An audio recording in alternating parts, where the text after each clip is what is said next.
You know that warm, pungent aroma that just screams holiday baking? Yeah, that's the smell of cloves. But what if I told you that familiar scent is just the very beginning of a story that's thousands of years old? A story about medicine, power, and what the ancients actually called the divine flower. Let's get into it. I mean, really think about that for a second.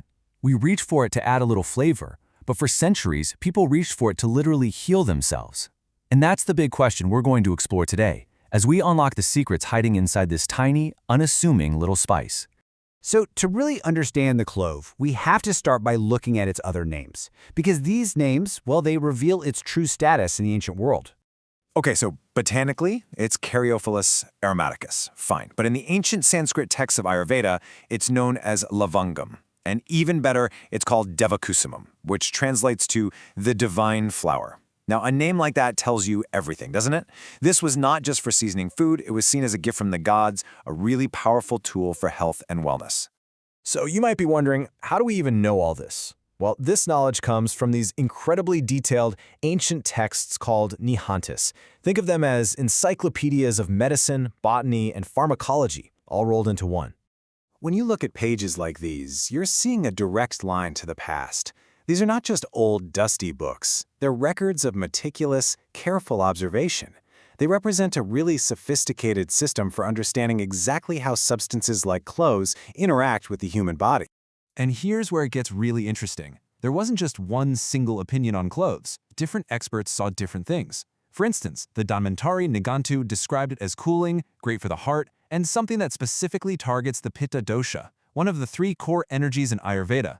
But then, the Raja Nighantu says, wait, it's hot and sharp, but it can actually pacify all 3 doshas. And then you have Bhava Prakash, which focused almost entirely on its incredible power for digestion.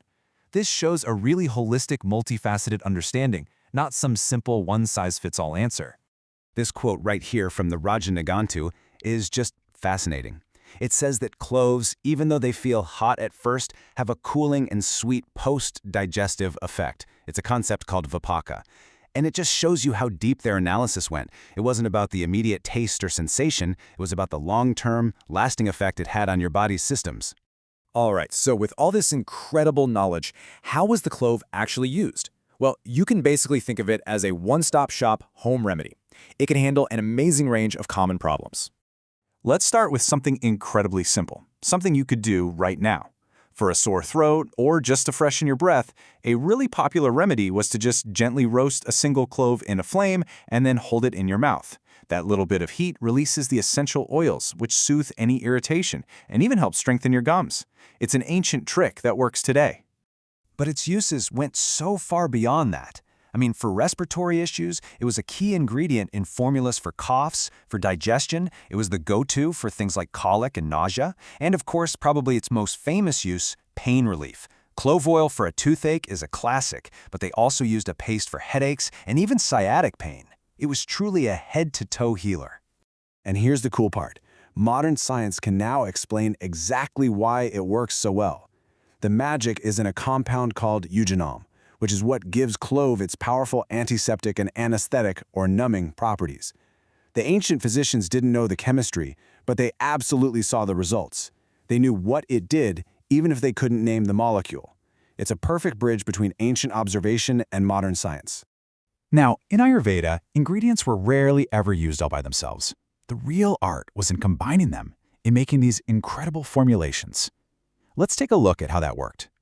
Take a look at this classic formula Chittashama. It's a very precise 4-part mixture. You've got cloves, herod fruit, rock salt, and carom seeds. Each one of those ingredients has a really specific job, and when you put them together, they create this synergistic effect for digestion that's way more powerful than any single one of them could be alone. And what if you couldn't find something? What if cloves weren't available? Well, Ayurveda had a solution for that too. It's called the rule of substitution. The text recommended using black pepper if you didn't have cloves. And this wasn't just a random guess. It was based on a really deep understanding of the energetic properties of each spice. It shows you how the system was both incredibly precise and super practical. So when you put it all together, from the ancient verses to these complex formulas, you see the story of a natural remedy that has truly stood the test of time. The clove is so much more than just a spice. It's really a living link to thousands of years of human wisdom. You know, it's a bridge that connects those ancient Ayurvedic physicians to our modern world, where we can still find relief from its powerful, natural compounds. It really makes you wonder, doesn't it? If this much knowledge and power is packed into one humble little clove, what other incredible secrets might be hiding in plain sight, just waiting to be rediscovered, right there in our own kitchens? Definitely something to think about.